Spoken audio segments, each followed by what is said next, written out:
नमस्कार साथियों, प्रतिभा फाउंडेशन के यूट्यूब चैनल पर आप सबका हार्दिक स्वागत है। आज सेट नंबर 8 होगा और खुशी की बात तो ये है कि 20 अगस्त को सी टेट का एग्जाम हुआ था। पता है आप लोगों को? आप में से कितने लोग दिए थे पहले ये बताइए। यदि आप में से कोई आदमी दिए है तो कमेंट बॉक्स में बताइए कि साइंस कैसा रहा आपका। ज़्यादा कुछ नहीं बोलेंगे क्योंकि कॉपी पेस्ट हुआ था क्वेश्चन यहाँ से, तो इससे ज़्यादा कुछ बोलना जरूरत नहीं है और हम अपना व्याख्यान करना भी नहीं चाहते हैं, बिल्कुल नहीं। हम वो समुंदर है जो अपनी पूरी जल को छुपाए हुए रहते हैं, जरूरत आएगा तब डुबा के मारेंगे। हम वही इंसान में से है। चलिए खैर, अपने बारे में क्या बोले ज़्यादा, बट हाँ, एक चीज़ ये बोलेंगे कि जो लिखाएंगे वो आप बैठ के लिखिए और प्रत्येक संडे सैटरडे आप क्या कीजिए, उसको रिवीजन कीजिए। भरोसा बनाए रखिए, कॉपी पेस्ट होगा। स्टेट लेवल के एग्जाम का जो नस है ना, वो हम जानते हैं। वो क्या पूछता है साइंस में वो हमें पता है अच्छा से, तो आप तनको चिंता मत कीजिए। उसके लिए हम पे छोड़ दीजिए, चिंता करने के लिए हम है। आप लोग चिल कीजिए, खूब मजे के साथ पढ़िए। एकदम क्वेश्चन हूबहू एकदम जो है छपेगा, कॉपी पेस्ट होगा क्वेश्चन, कॉपी पेस्ट। इससे बड़ा क्या बोले। अभी तक जो भी एग्जाम हुआ है स्टेट लेवल के एग्जाम में बिहार से संबंधित, चाहे वो मध्य निषेध का हो, एआरओ का हो पेपर हो, कल सीटेट का पेपर हुआ था उसमें भी बता दे, सब में क्वेश्चन पूछा गया तो सेट से पूछा गया क्वेश्चन। बहुत समय लगता है हमें क्वेश्चन सेट करने में, लेकिन कुछ भी सेट करके ले आएंगे ऐसा नहीं है। हम हर दिन नहीं आते हैं यूट्यूब पे, जब भी आते हैं तो एक बहुत ही गहराई और छानबीन के साथ खोज कर क्वेश्चन और उससे संबंधित फैक्ट्स उठा कर लाते हैं, ताकि पूछा जाए तो इधर से पूछा जाए, इससे बाहर मत होना चाहिए। मेरा मानना है कि कम पढ़ाएंगे बच्चा को, दिखाएंगे ही कम, लेकिन पूछ वहीं से दिया जाना चाहिए। क्योंकि ढेरे के क्यों पढ़ा है, बोर्ड की तैयारी थोड़ी करवाते हैं, कंपटीशन की तैयारी करवाते हैं ना, तो कंपटीशन के लायक बात रहेंगे। पढ़ाने के लिए तो बहुत कुछ है, समुंदर है पढ़ाने के लिए। क्या हम समुंदर पढ़ाने आए हैं? हमें ज्ञानी नहीं बनाना है आपको। हम चाहते हैं कि आपका सिलेक्शन हो जाए और सिलेक्शन के हिसाब से जो क्वेश्चन का पैटर्न है जो सेट होता है एग्जामिनेशन हॉल में, बस वो क्वेश्चन आप पढ़ो और उसके बाद अपनी उम्र के हिसाब से जिंदगी जियो। नहीं, चलिए ठीक है। अब जो है हम लोग सेट डिस्कशन स्टार्ट करते हैं, क्योंकि समय भी बहुत ज़्यादा हो चुका है और काफ़ी रातें हो जाएगी, हमें घर जाने में भी दिक्कत होगा। तो देखते हैं पहला सवाल क्या है, किस प्रकार के कोशिका विभाजन गुण सूत्रों के जोड़े बनाते हैं? गुण सूत्रों के क्या बनाते हैं?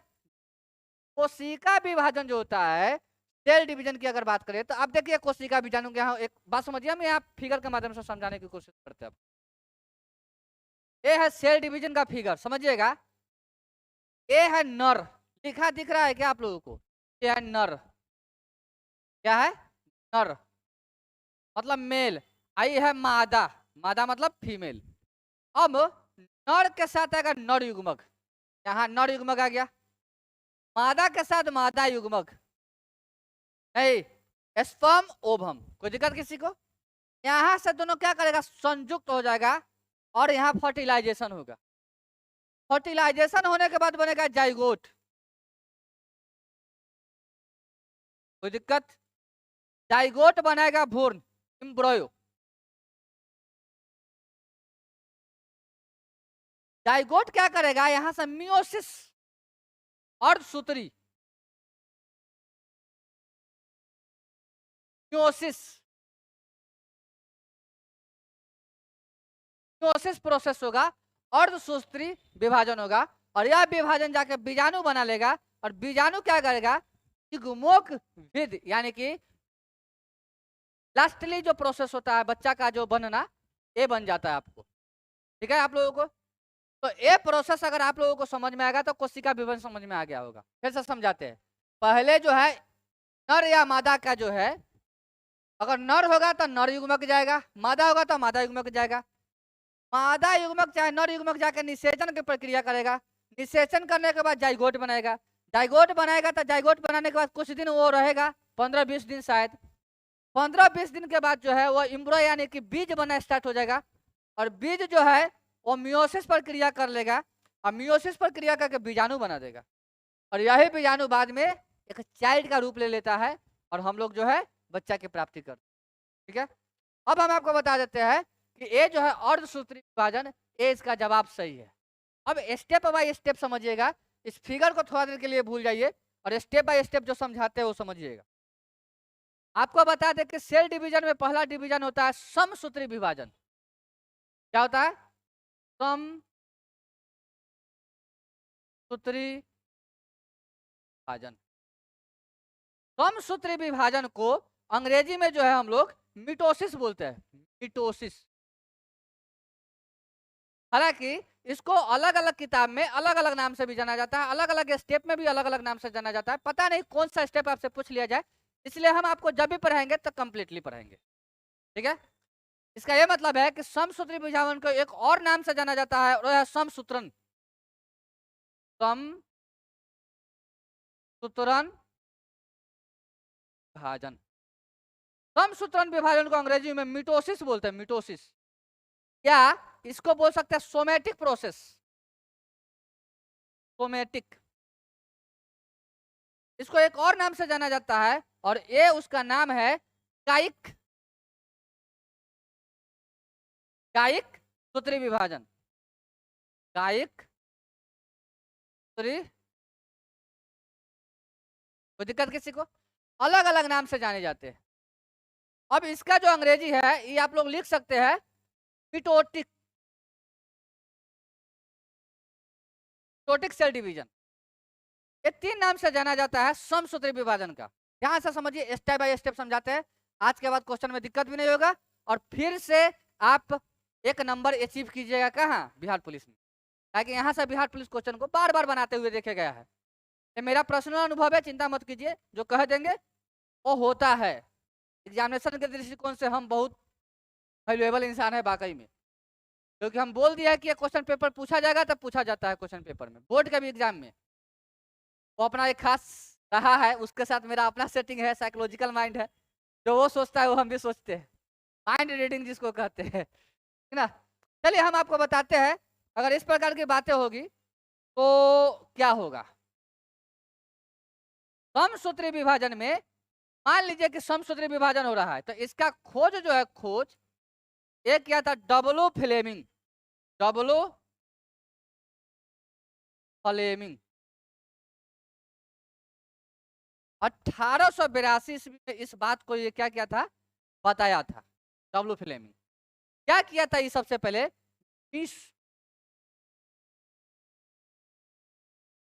मिटोसिस, मिटोसिस प्रक्रिया होगा। इस प्रक्रिया में क्या होगा, एक केंद्रक होगा। एक केंद्रक क्या करेगा, एक गुणसूत्र होगा जिसको अंग्रेजी में बोलते हैं क्रोमोसोम। ध्यान से सुनिए और समझिए मेरे भाई। गुणसूत्र होगा क्रोमोसोम, जो क्रोमैटिन, क्रोमैटिन का बना होगा। किसका बना होगा? क्रोमैटिन का बना होगा। ये क्या करेगा, दो भागों में टूट जाएगा। क्या करेगा? दो भागों में टूट जाएगा। ये क्या करेगा? दो भागों में टूट जाएगा।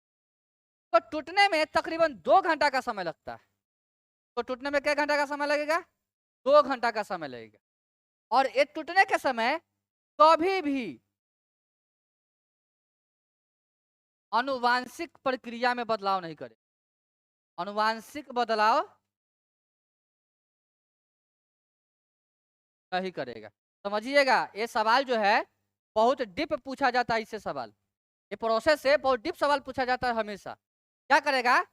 कभी भी अनुवांशिक बदलाव नहीं करेगा और निरंतर यह प्रक्रिया चलते रहेगा, कभी रुकेगा भी नहीं।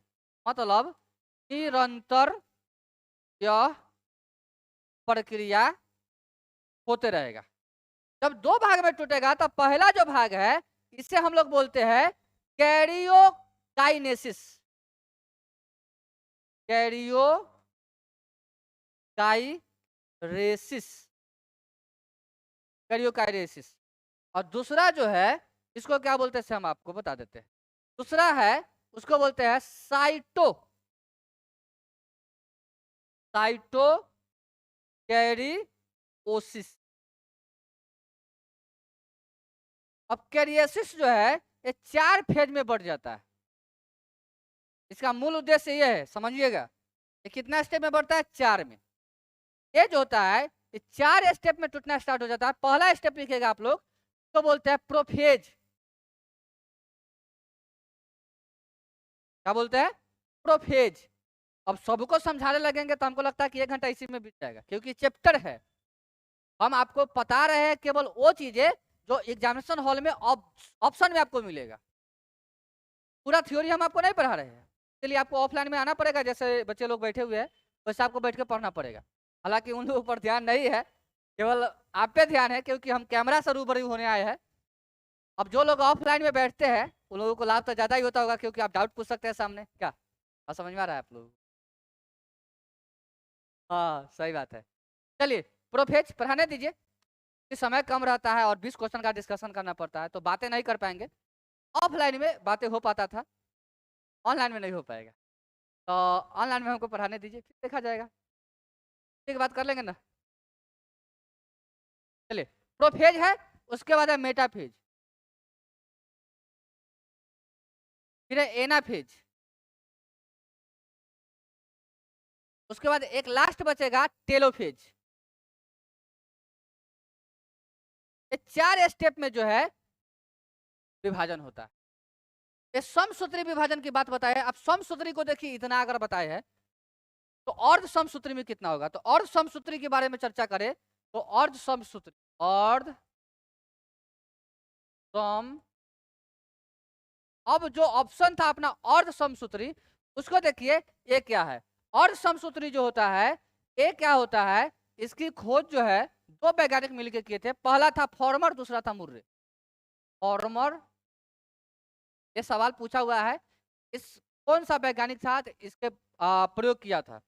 दूसरा है कि ये जो प्रक्रिया है 1905 में, इसमें भी 4 प्रकार का फेज होता है। वही जो 4 को फेज हुआ था समसूत्री में, उसी को ये लेकर आगे बढ़ता है, उसको क्लीन करता है। जैसे क्या क्या हुआ था आप लोगों को याद है? प्रोफेज। अब इसमें प्रोफेज का फर्स्ट स्टेप होता है। दूसरा था, याद कीजिए आप लोग, मेटाफेज का भी फर्स्ट स्टेप। तीसरा था एनाफेज का भी फर्स्ट स्टेज। और चौथा था टेलोफेज का भी फर्स्ट स्टेप। ये चारों स्टेप जो टूट रहा था, जिसे जाइगोट बना था, यही चारों फेज जो है ये टूटता है। और इसीलिए आप जो है अर्धसूत्री विभाजन को, हालांकि इसको पढ़ने के लिए आपको पूरा चैप्टर में आना पड़ेगा। क्या रहा है, क्वेश्चन का डिस्कशन है तो 20 क्वेश्चन कराना है। वेट करो वेट करो, आगे बढ़े। चलिए दूसरा सवाल है, इनमें से कौन सी पाचक ग्रंथि नई है। आपको लिखा देते हैं 3 बातें जो पूछे जाते हैं। पाचक ग्रंथि अगर पूछता है आपसे, पाचक ग्रंथि, तो मात्र 3 गो का नाम लिखिए आप लोग। पहला लिखिए यकृत, पाचक ग्रंथि है। यहां से चालू कीजिए। लाड़ ग्रंथि, क्या है? लाड़ ग्रंथि। उसके बाद लाड़ ग्रंथि के बाद आपको मिलेगा दूसरा यकृत, और तीसरा मिलेगा आपको अग्नाशय। 3 गो पाचक ग्रंथि होता है। तो गुर्दा हम लिखे है क्या? नहीं। फुसफुस लिखे है क्या? नहीं। मतलब यही तो है, क्या है कि इनमें से कौन पाचक ग्रंथि नहीं है। यकृत तो है, अग्नाशय है, लाड़ ग्रंथि है, यकृत है, अग्नाशय है, लाड़ ग्रंथि है, तो ये सब है। आपको उत्सर्जन यंत्र लिखाए थे, बहुत सारा सेट में इसको कराया। उत्सर्जन तंत्र, अपने शरीर में 5 गो उत्सर्जन तंत्र है और 5 गो संवेदी तंत्र है। बात लिखाए है और पूछता है इसलिए लिखा है। आप लोग बताइए तो उत्सर्जन तंत्र क्या क्या है, किस किस चीज से हम लोग उत्सर्जन करते हैं। पहला बात तो हो गया किडनी, तो करते ही करते हैं। किडनी के अलावा बताइए आप लोग जल्दी। यकृत से भी करते हैं। उसके बाद आप लोग बताइए फेफड़ा से करते हैं क्या? बिल्कुल फेफड़ा से करते हैं। किडनी हो गया, यकृत हो गया, फेफड़ा हो गया। एक है बड़ी आंत, बड़ी आंत से करते हैं। उसके अलावा किससे करते हैं जल्दी बताइए। उसके अलावा किससे करते हैं?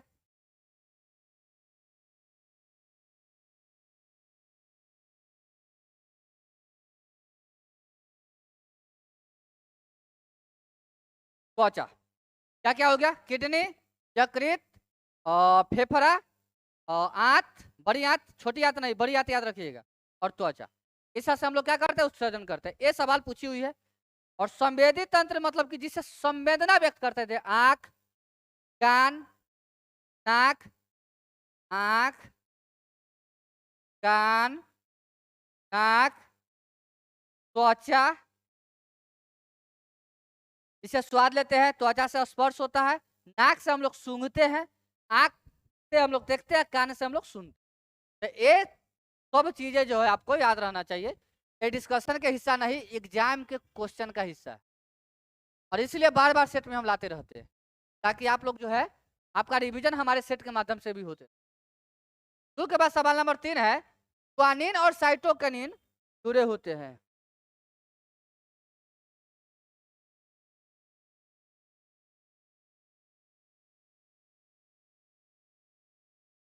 ग्वानिन और साइटोसिन जुड़े होते हैं 3 हाइड्रोजन बॉन्ड से। इसे 3 हाइड्रोजन बॉन्ड से जो है ग्वानिन और साइटोसिस। आगे बढ़ते हैं। सवाल नंबर 4, मेढक का टेडपोल किस रूप में अनुकूलित होता है? सेट नंबर 7 जाके देखिएगा, तो सेट नंबर 7 का सवाल नंबर 1 जो है इस क्वेश्चन का पूरा फॉर्मेट डिस्कशन है, पूरा एकदम। इससे पिछला सेट आप लोग जाके देखिए और उसका सवाल नंबर 1 देखिए, इसका डिस्कशन वहां लिखा हुआ है। तो हम आगे बढ़ते हैं, समय क्यों बर्बाद करें, जब हम सेट में डिस्कशन कल के ही क्लास में कराए थे। इसका आंसर हो जाए आपको मेढक। मेढक क्या उभयचर न है? और उभयचर में क्या होता है? उभयचर में क्या होता है? एमिनो टेलिक अम्ल। क्या होता है? अमोनिया होता है ना, उभयचर में अमोनिया होता है, तो एमिनो टेलिक। आगे बढ़ते हैं। चुंबकीय क्षेत्र में रखे धारावाही चालक तार पर लगे हुए बल की दिशा बताती है। तो हम बार बार बताए हैं कि फ्लेमिंग का बाम हाथ का नियम में जो होता है, ये बल की दिशा बताता है। ये जो हिस्सा होता है तर्जनी जिसको कहते हैं, तो चुंबकीय क्षेत्र की दिशा बताएगा, और मध्यमा वहां प्रेरित उत्पन्न बल धारा की दिशा बताएगा। कई बार बताया है। का हम ट्रिक भी बताए, FBI मतलब फोर्स, मैग्नेटिक फील्ड, और प्रेरित विद्युत वाहक बल या धारा कहो। इसका आंसर हो जाएगा फ्लेमिंग के दाएं हाथ का नियम। क्या होगा? फ्लेमिंग के दाएं हाथ का नियम। ठीक है, इस सब पे डिस्कशन नहीं होना चाहिए, क्योंकि पीछे सारा सेट में इस सब का डिस्कशन हो चुका है। तो क्यों समय लगाइएगा आप हमारे काम में, है ना? मेरी मानना है कि जिस क्वेश्चन का डिस्कशन नहीं हुआ है अभी तक आज तक, तो हम लोग करा देते हैं। 5 के बाद सवाल नंबर 6 आते हैं। एक अवतल लेंस के सामने एक वस्तु रखी जाती है, तो निर्मित प्रतिबिंब, अगर अवतल लेंस के सामने प्रतिबिंब बना है तो हमेशा वास्तविक ही बनेगा। कैसा बनेगा? हमेशा वास्तविक बनेगा। अवतल दर्पण के पीछे रखाएगा तब उल्टा बनेगा, अवतल दर्पण के पीछे रखाएगा तो उल्टा बनेगा।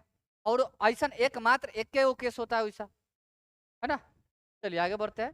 6 के बाद सवाल नंबर 7, F बराबर R/2 मान्य है। ये जो फॉर्मूला है F बराबर R/2, यह उत्तल दर्पण अवतल दर्पण दोनों में मान्य है। ये फॉर्मूला दोनों जगह लागू हो जाता है। तो हम लिख सकते हैं अवतल दर्पण और उत्तल दर्पण दोनों के लिए मान्य है। ठीक है, दर्पण सूत्र जो होता है 1/U 1/V plus 1/U is equal to 1/F। ये भी दोनों के लिए मान्य है, उत्तल दर्पण के लिए भी, अवतल दर्पण के लिए।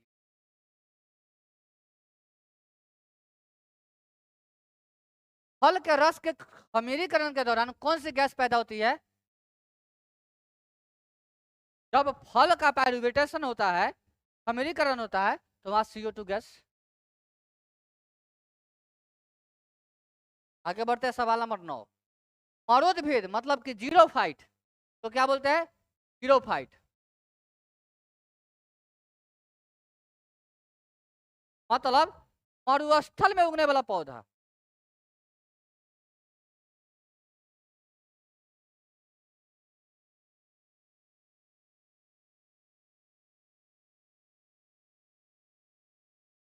और स्थल में उगने वाला पौधा जो है उस सब का जो पत्ता होता है वो पत्ता एकदम कांटे की तरह सूल होता है, एकदम कांटे की तरह। यहाँ देख सकते हैं आप, इसको एलोवेरा का पेड़ बोलते हैं। ये है एलोवेरा के पेड़ है जो हम लोग बचपन में लोटा लेके जाते थे खेत में, तो ये हमारे सामने हो चुका होता था, इसी के आसपास बैठते थे। इसका ऊपर का जो कांटा होता था हम लोग तोड़ के नाखून का मैल निकालते थे। पता नहीं था कि एलोवेरा है, पता होता था घरे काट के ले आते रोपते, का बहुत सारा औषधि बनता है। ये पेड़ देख सकते हैं, ये सब में जो है इसका पत्ता जो है सूल होता है, कांटे की तरह होता है। हम लोग लिख सकते हैं सूल। जीरोफाइट में पत्तियां रूपांतरित हो जाती है सूल में, दिख रहा है आप लोगों को। तो जीरोफाइट में जो भी पेड़ पौधे होते हैं, जीरोफाइट में उगने वाले, मरुस्थल में उगने वाले, उस सब के जो पत्ती होते हैं सूल होते हैं, एकदम कांटे की तरह चुभते हैं। आगे बढ़ते हैं, सवाल नंबर 9 के बाद 10। निष्क्रियता पाई जाती है, ये भी हम आपको सेट नंबर 10 में कराए थे। फिर हम आपको एक छोटा सा ट्रिक्स और देते हैं इसको याद करने का। PARAM, परम। पी का मतलब हो जाएगा पीसीज, पी का मतलब क्या हो जाएगा पीसीज, आप लोग याद रखिएगा इसको।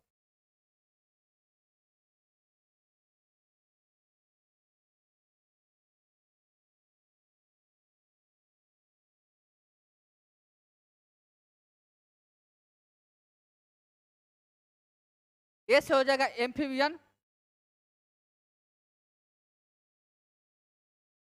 आर से हो जाएगा रेप्टाइल्स, ए से आपको हो जाएगा, 2 बार हो गया क्या, ए से हो जाएगा एविज,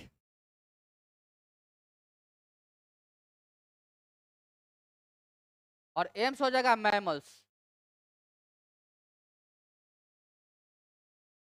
ये 2 को जो होता है PA, एक कोल्ड ब्लडेड होता है, यानी पीसीज और एम्फियन ये दोनों कोल्ड ब्लडेड होता है।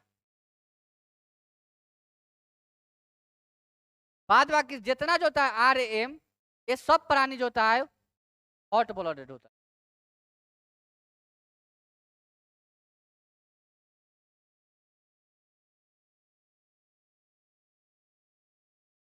हॉट ब्लडेड होता है। तो यहाँ आप देख सकते हैं एम्फीबियंस कोल्ड ब्लडेड है, यहाँ पूछा है शीत रक्त। तो एम्फीबियन मतलब होता है उभयचर, उभयचर मतलब जो जल में भी रहता है स्थल में भी रहता है। तो यहाँ मेढक जो है सही आंसर है, क्योंकि वो मेढक एक उभयचर है, ये जल में भी रहता है स्थल में भी रहता है। तो आप इस ट्रिक को याद कीजिए, ये जो ट्रिक है ये आपको हर जगह काम करेगा, एकदम सॉलिड ट्रिक, ये आप लोगों के लिए निकाल के लाया गया है। और नहीं तो पीछे का सेट का डिस्कशन कीजिए, वहां बहुत सारे बातें लिखाया गया है। 10 के बाद 11 देखते हैं। फेफड़ों का पृष्ठ क्षेत्रफल बढ़ जाता है वायु कोष्ठ द्वारा, ये सब तो कॉमन सेंस का। 11 बढ़ते हैं। निम्न में से कौन वास्तविक मछली नहीं है, इसका भी हम आपको ट्रिक बता चुके हैं बहुत पहले। देसी कराए पे स्टार, मतलब जैसे जेली फिश, सी से silver fish, cry fish, cuttle fish, devil fish, star fish, ये जितना जो फिश है ये सब फॉल्स फिश है, ये सबको क्या बोलते हैं फॉल्स फिश। बाद बाकी जो भी बचेगा, जैसे एक छोटा सा चीज है झींग, यानी झींगा बोलते हैं इसको, एक कीट है, क्या है कीट है, मछली नहीं है, ये कीट है मछली नहीं है, याद रखिएगा आप लोग। बाद बाकी आप देख सकते हैं ये जेली फिश है, एक कैटल फिश है, डेविल फिश है, और ये स्टार फिश है। ये सब मछली है, जो जो लिखे है वो सब फिश है, यहाँ इमेज लग गया था। तो यहाँ लिख सकते हैं सर की रजत मीन जो है सिल्वर फिश, सिल्वर मतलब होता है रजत, सिल्वर मतलब होता है रजत। तो ये जो सिल्वर फिश है वो वास्तविक मछली नहीं। इसका डिस्कशन सेट नंबर 2, 4 सब में हो चुका। 13 निम्नलिखित में से कौन सा रोग विटामिन कुपोषण के कारण नहीं होता है? पोषण के कारण अरक्तता नहीं होता है। कुपोषण के कारण कौन नहीं होता है? अरक्तता नहीं होता है। अरक्तता जो होता है ये हीमोग्लोबिन के कमी से होता है।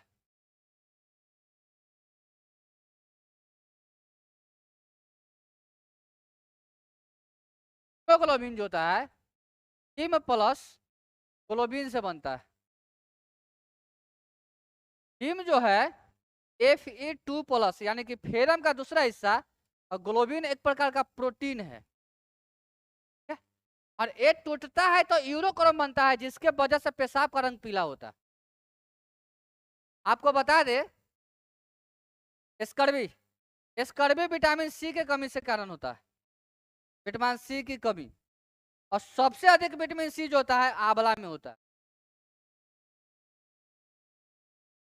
बेरी रोग जो होता है वो थायमिन के कमी से होता है, विटामिन B1 थायमिन के कमी से होता है। और थायमिन का एक गोली आता है, उसको खाइएगा ठीक हो जाए। रतौंधी जो होता है, कहाँ बता दे इसको, रतौंधी विटामिन ए के कमी से होता है। और विटामिन ए सबसे अधिक होता है आपको गाजर में, उसके बाद आम में, उसके बाद टमाटर में। विटामिन ए की कमी से रतौंधी होता है, मतलब आंख का रोशनी जो होता है रात में कम जाता है। आगे बढ़े, ये सब आपका डिस्कशन था, पढ़ाना तो बहुत था, लेट हो गया बहुत ज्यादा। करा देते हैं क्वेश्चन। सेट नंबर 8 जो है इसमें सी टेट का भी क्वेश्चन है, यहां से जो है डिस्कशन स्टार्ट हो जाएगा आपका। ये सारे सी टेट का क्वेश्चन है। अब बताते हैं कि सी टेट के क्वेश्चन कैसे पूछा गया और हमने बताया था कि नहीं बताया। देखिए, बोला निम्नलिखित अभिक्रिया में कौन सी संभव नहीं है।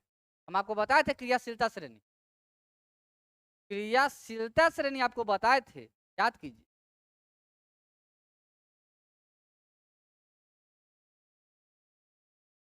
क ना का मग अल जन हे टीबी को की, उसके बाद आप लोग आगे भी है, लास्ट में आएगा आपको H G A ji A you. एक क्रियाशीलता श्रेणी है, मतलब पोटेशियम सबसे अधिक क्रियाशील है, उसके बाद sodium, calcium, magnesium, aluminium, zinc, ferrum, plumbum, cobalt, nickel, hydrogen, पारा, चांदी और सोना। एक क्रियाशीलता श्रेणी तकरीबन हम 4-5 बार सेट में कराए। पूछ रहा है कि कौन सी अभिक्रिया संभव नहीं है। एल्युमिनियम कॉपर को क्या करेगा, आराम से विस्थापित कर देगा, क्योंकि एल्युमिनियम का क्रियाशीलता श्रेणी कॉपर से अधिक है। इधर तो कॉपर दिखू नहीं रहा, यहाँ कॉपर होगा, यहाँ कॉपर, मतलब ये संभव है। आपको बता दे संभव कौन नहीं है, तो जिंक, क्योंकि जिंक जो है कैल्शियम से कम क्रियाशीलता श्रेणी में, मतलब जिंक जो है कैल्शियम को नहीं हटा पाएगा। आपको साधारण भाषा में समझा दे तो बताए कि ताकतवर मतलब क्या हो गया, मान लीजिए कि ये पैसों वाले लोगों का क्रम है। अब कैल्शियम के पास अधिक पैसा है तो एल्युमिनियम वाला इस पे दबाव थोड़ा ना बना देगा, नहीं ना बना पाएगा। वही हाल यहाँ है, कैल्शियम के पास अधिक ताकत है तो जिंक वाला इसको थोड़ा ना हरा देगा, नहीं हरा पाएगा। एल्युमिनियम के पास कॉपर से जो है अधिक ताकत है, एल्युमिनियम आएगा कॉपर को एक लात मारेगा, धक्का मार के बाहर कर देगा और सल्फर डाइऑक्साइड को लेके भाग जाएगा, कहेगा चल मेरे साथ चल। नहीं, प्लम्बम आएगा फेरम को क्या करेगा, लेके चला जाएगा। नहीं, फेरम आएगा और प्लम्बम को लेके चला जाएगा, गाय को उससे ज्यादा ताकतवर है। लेकिन लेकिन लेकिन जिंक जो है तो कैल्शियम को नहीं लेके जा सकता है, क्योंकि कैल्शियम की ताकत अधिक है। इसलिए जो है अपना आंसर जो है होगा सी टेट के कल के एग्जाम का क्वेश्चन। आगे सारा क्वेश्चन सीटेट का है, आप लोग मिलाते जाइएगा, आपको पता चलते चला जाएगा कि हमने पढ़ाया या नहीं पढ़ाया। निम्नलिखित में से कौन से ग्राफ सीधी रेखाएं, जितना जो क्वेश्चन किए थे 10 से आगे 12 13, तो इसीलिए स्पीड किए थे ताकि हम इसको आराम से करा पाए, ठीक ना, इसलिए वहां एकदम निकलते चले गए थे। खैर वहां भी डिस्कशन अच्छा ही था, क्या नहीं हुआ है, जब तक हम सेटिस्फाइड नहीं होते तब तक डिस्कशन खत्म भी नहीं होता, जान लीजिए। निम्नलिखित में से कौन से ग्राफ सीधी रेखा ऋजु रेखा है, विराम अवस्था में पिंड द्वारा दूरी समय ग्राफ, एक समान त्वरण के साथ गतिमान पिंड या वस्तु का वेग समय ग्राफ, एक समान त्वरण के साथ गति पिंड बटा वस्तु की दूरी समय ग्राफ। एक समान त्वरण के साथ जो है दूरी और समय ग्राफ का दूरी और समय का ग्राफ नहीं बनता है। ध्यान से सुनिए, एक समान अगर त्वरण हो जाए तो दूरी और समय का ग्राफ नहीं बनता, इसलिए ए मीटर तो गलत है, बाकी जो है वो सब मीटर सही है। क्वेश्चन के टाइपिंग में थोड़ा सा कहीं ना कहीं कमी है। विराम अवस्था में पिंड वस्तु का दूरी समय ग्राफ बनता है, अगर कोई वस्तु विराम में है तो उसका ग्राफ दूरी और समय का बनेगा। अगर एक समान त्वरण के साथ है, ध्यान रखिए, एक समान त्वरण के साथ है तो वेग और समय में ग्राफ बनेगा, लेकिन एक समान त्वरण के साथ है तो दूरी और समय में ग्राफ नहीं बनेगा। विराम अवस्था में कोई वस्तु है तो वेग और समय के बीच ग्राफ बनेगा, यानी कि ए बी डी, ये सही है। कौन गलत है? सी गलत है। तो जहां ऑप्शन सी है वो गलत है, मतलब ए गलत है, ए गलत है, और ए और बी, यहाँ ऑप्शन में डी नहीं है जबकि डी सही है। ये आंसर क्या है? समझ में आया? फिर से समझा दे एक बार, वीडियो को पीछे कर लीजिएगा और फिर से समझने का कोशिश आगे बढ़। 15 के बाद 16 नंबर सवाल है, निम्नलिखित अनुच्छेद को पढ़िए तथा उस शब्द समूह वाले विकल्प का चयन कीजिए जो कि सही प्रकार से दिए गए सही प्रकार से दिए को भरे। गलत है यहाँ। शुक्राणु और माता के अंडाणु संलयित होकर बनाते हैं, जो कि बारंबार डबल विभाजित होकर कोशिकाओं के गोले में बदल जाता है। कोशिकाएं विभिन्न अंगों और ऊतकों में परिवर्तित होने लगती है। इस विकसित होती संरचना को एक्स कहते हैं, जो कि वाई की दीवार में रोपित हो जाता है। एक्स की वह अवस्था रिक्त स्थानों के समय में पिता क्रम में निषेचन दिए गए जिसमें सभी शारीरिक भागों को पहचान की जा सकता है। WXY का क्रमशः क्या है? देखिए सवाल बहुत बड़ा नहीं, आशा केवल क्या है, बड़ा है। समझने का फिर है, जो समझेगा तुरंत इसको। सवाल क्या बोला है, एक माता होता है, उसके अंदर बच्चे का जो बनना होता है, भ्रूण की जो प्रक्रिया होता है वो किस स्टेप में होता है, स्टेप बाय स्टेप बताइए। तो पहले क्या बनेगा? युग्मज बनेगा, जाइगोट बनता है, फिर भ्रूण बनता है, तो गर्भाशय में जाता है, और उसके बाद बच्चे का रूप धारण कर लेता है। वही 2 महीना के बाद हम लोग क्या करते हैं, अल्ट्रासाउंड करवाते हैं, तो हमको दिखता है कि बच्चा मेल है या फीमेल है, तब ना एबॉर्शन होता है, गर्भपात कहते हैं हिंदी में। तो यही स्टेप पूछ रहा था कि कैसे होता है। तो पहले जाइगोट बनता है, उसके बाद भ्रूण बनता है, तब गर्भाशय बनता है, और तब क्या होता है, गर्भ बनता है। तो ये स्टेप इसका सही है, बाद बाकी सारा स्टेप गलत है, बाद बाकी सारा स्टेप इसका गलत है। चलिए अगला सवाल देखिए, निम्नलिखित में से किन कोशिका अंगों में स्वयं का डीएनए अंतर्विष्ट है? आपको बता दे, रिक्तिका में डीएनए नहीं होता है, बाद बाकी सब में डीएनए होता है। लवक, माइटोकॉन्ड्रिया, नाभिक, तीनों में होता है। तो डू जहां जहां ऑप्शन है तहां तक काट लीजिए। डी यहाँ भी है, यहाँ भी है, और यहाँ केवल BC है जबकि ए भी होना चाहिए था। ये आंसर सही है।